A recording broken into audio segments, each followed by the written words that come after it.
જ્યારથી ચૈતર વસાવા ધારાસભ્ય બન્યા છે ત્યારથી અત્યાર સુધી ત્રીજી વખત તેઓ પોતે જેલની અંદર જઈ ચૂક્યા છે। તેમની જામીન અરજી ગુજરાત હાઈકોર્ટની અંદર મૂકવામાં આવી હતી અને આજે બીજી વખતની સુનાવણી હાથ ધરાઈ હતી। વહેલી સવારે કોર્ટરૂમની અંદર એ મેટરની શરૂઆત થાય છે। लगभग 2 થી 2.5 કલાક કરતા પણ વધારે સમય એટલે કે પહેલી સુનાવણી કરતા બીજી સુનાવણીની અંદર સમયગાળો એ લાંબો ચાલ્યો। બંને પક્ષે ધારદાર દલીલો થઈ। સોમવારના રોજ ધારાસભ્ય ચૈતર વસાવાને લઈને હવે ફરી એકવાર સુનાવણી હાથ ધરવામાં આવશે અને જે ચુકાદો એ બુધવારના રોજ અનામત રાખવામાં આવ્યો હતો એની એ જ વાત ફરી એકવાર આજે કરવામાં આવી છે। હવે સૌ કોઈની નજર સોમવારના દિવસ ઉપર છે કે સોમવારના રોજ ગુજરાત હાઈકોર્ટ તરફથી શું आदेश आपवामां आवे छे के पछी फरी एकवार कोई नवी तारीख सामे आवे छे।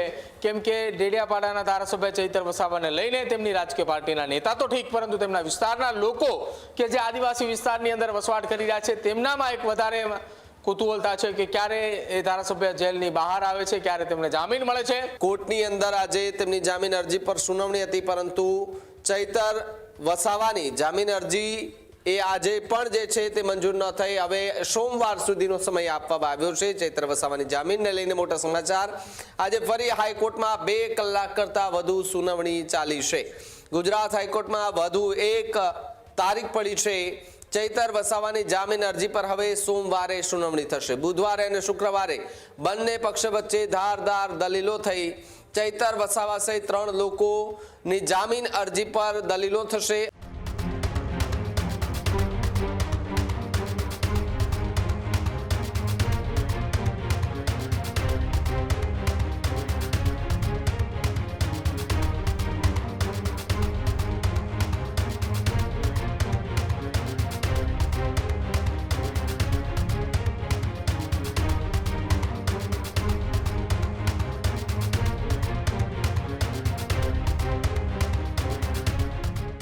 अगाऊ सुनावणी में कोर्ट चुकादो पेन्डिंग राख्यो हतो ज्यारे वधु एक तारीख पड़ता चैतर वसावानी मुश्केली में लगातार वधारो जे छे ते जोवा मळी रह्यो छे। त्यारे चैतर वसावानी जामीनने लईने आ सौथी मोटा समाचार। आजे ज्यारे सवारथी आ सुनावणी जे छे ते चाली रही हती बंने पक्षोना जे वकीलो छे एकबीजा सामे धारदार दलीलो करता जोवा मळी रह्या हता परंतु बधानी वच्चे लगभग 2 कलाक करता वधु समय सुधी दलीलो चाली छतां पण आजे कोई चुकादो न आव्यो अने वधु एक तारीख जे छे ते चैतर वसावाना केसमां पड़ी छे सोमवारना रोज एटले के हजू पण 2 થી 3 દિવસ चैतर वसावा जे छे तेमने जेलमां ज रहेवुं पड़शे अने नवी तारीख जे आपी छे त्यारे जे सुनावणी थशे त्यारे खबर पड़शे के त्यारे एमने राहत मळे छे के पछी त्यारे पण एमनी मुश्केलीमां वधारो थाय छे। વધુ માહિતી માટે પ્રદીપ જોડાયા છે। પ્રદીપ, चैतर वसावाना केसमां વધુ एक तारीख अत्यारे पड़ती जोवा मळी रही छे। सोमवारे एक नवी सुनावणी जे छे ते हाथ धरवामां आवशे।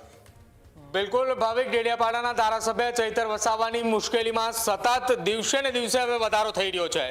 ज्यारथी चैतर वसावा धारासभ्य बन्या छे त्यारथी અત્યાર સુધી ત્રીજી વખત તેઓ પોતે જેલની અંદર જઈ ચૂક્યા છે। પહેલી જ ઘટના હતી ધારાસભ્ય બન્યા બાદ કે વનકર્મી પર હુમલાની ઘટના વર્ષ 2023માં બની કે જેની અંદર અત્યારે હાલ 7 વર્ષની સજાની અંદર તેઓ જેલમાં બંધ છે। ત્યારબાદ ભારતીય જનતા પાર્ટીના એક આગેવાનને છૂટો ગ્લાસ ફેંકવાની ઘટના તેની અંદર પણ તેઓ જેલમાં ગયા। ફરી એકવાર અત્યારે હાલ જે વનકર્મી ઉપર હુમલાની ઘટના હતી એમાં તેમને 7 વર્ષની સજા પડી છે એટલે વડોદરા જેલની અંદર બંધ છે। આ કેસની અંદર કુલ 9 લોકોને 7 વર્ષની સજા પડી છે। રોકડ રકમની દંડની પણ જોગવાઈઓ જ્યારે સજા આપવામાં આવી એ દરમિયાન કરવામાં આવી હતી ને તમામની વચ્ચે ગુજરાત હાઈકોર્ટે અત્યાર સુધી 6 આરોપીઓને જામીન આપ્યા છે। બાકી રહેલા અન્ય 3 શખ્સોની અંદર એક ચૈતર વસાવા છે કે જેઓ ડેડિયાપાડાના ધારાસભ્ય છે। તેમની જામીન અરજી ગુજરાત હાઈકોર્ટની અંદર મૂકવામાં આવી હતી ને આજે બીજી વખતની સુનાવણી હાથ ધરાઈ હતી। પહેલી વખતે સુનાવણી એ બુધવારના રોજ હાથ ધરવામાં આવી હતી અને બુધવારના રોજ જ્યારે સુનાવણીની શરૂઆત કરવામાં આવી હતી ત્યારે લગભગ 2 કલાક કરતા પણ વધારે સમય સુધી બંને પક્ષોએ ધારદાર દલીલો થઈ। આજે પણ એ જ પ્રકારની સ્થિતિ। વહેલી સવારે કોર્ટરૂમની અંદર એ મેટરની શરૂઆત થાય છે। लगभग 2 થી 2.5 કલાક કરતા પણ વધારે સમય એટલે કે પહેલી સુનાવણી કરતા બીજી સુનાવણીની અંદર સમયગાળો એ લાંબો ચાલ્યો। બંને પક્ષે ધારદાર દલીલો થઈ અને હવે વધુ એક તારીખ પડી છે। સોમવારના રોજ ધારાસભ્ય ચૈતર વસાવાને લઈને હવે ફરી એકવાર સુનાવણી હાથ ધરવામાં આવશે અને જે ચુકાદો એ બુધવારના રોજ અનામત રાખવામાં આવ્યો હતો એની એ જ વાત ફરી એકવાર આજે કરવામાં આવી છે। આજે પણ 2 કલાક કરતા પણ વધારે સમય સુધીની દલીલો ચાલી એટલે કે डेडियापाडाना धारासभ्य चैतर वसावाना केसमां अत्यार सुधी 2 सुनावणीओ दरमियान लगभग 5 कलाक करता पण वधारे ए सुनावणीओ थई चूकी छे। बंने पक्षे दलीलो पण थई चूकी छे अने हवे सौ कोईनी नजर सोमवारना दिवस उपर छे के सोमवारना रोज गुजरात हाईकोर्ट तरफथी शुं આદેશ આપવામાં આવે છે કે પછી ફરી એકવાર કોઈ નવી તારીખ સામે આવે છે? કેમ કે ડેડિયાપાડાના ધારાસભ્ય ચૈતર વસાવાને લઈને તેમની રાજકીય પાર્ટીના નેતા તો ઠીક, પરંતુ તેમના વિસ્તારના લોકો કે જે આદિવાસી વિસ્તારની અંદર વસવાટ કરી રહ્યા છે તેમનામાં એક વધારે કુતૂહલતા છે કે ક્યારે એ ધારાસભ્ય જેલની બહાર આવે છે, ક્યારે તેમને જામીન મળે છે.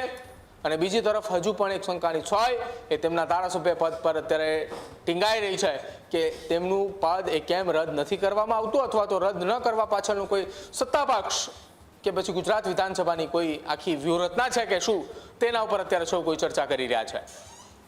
જી બિલકુલ, આભાર જોડાવા બદલ અને માહિતી બદલ. ખેડૂત ભાઈઓ છે ખેતરમાં ડ્રોન ઉડાવતા હોય છે ત્યારે આપણે એક પ્રશ્ન સતાવતો હોય છે કે જે આપણે અત્યાર સુધી જીપીએસ ટેકનોલોજી વાળા ડ્રોન વાપર્યા છે, જેથી કરીને મોબાઈલ ટાવર છે અથવા તો હાઈ ટેન્શન લાઈન પસાર થતી હોય, કોઈ વૃક્ષો હોય, ત્યારે જે જીપીએસ ટેકનોલોજી વાળા ડ્રોન છે એમાં ટકરાય અને ટ્રેસ થાય છે. પણ એગ્રીવન લાવ્યું છે જીએનએસએસ ટેકનોલોજી ડ્રોન, જેથી કરીને એ ડ્રોન છે એ કોઈ જગ્યાએ ટકરાય નહીં, પોતાની રીતે જ ડિસિઝન લે છે અને મૂવ થઈ જાય છે, જેથી કરીને જીએનએસએસ ટેકનોલોજી ડ્રોન છે એ વાપરવાનો આગ્રહ રાખો. આ જ પ્રકારની તમામ અપડેટ જોવા માટે ન્યૂઝરૂમ ગુજરાતને લાઇક, શેર અને સબસ્ક્રાઇબ કરવાનું ભૂલતા નહીં.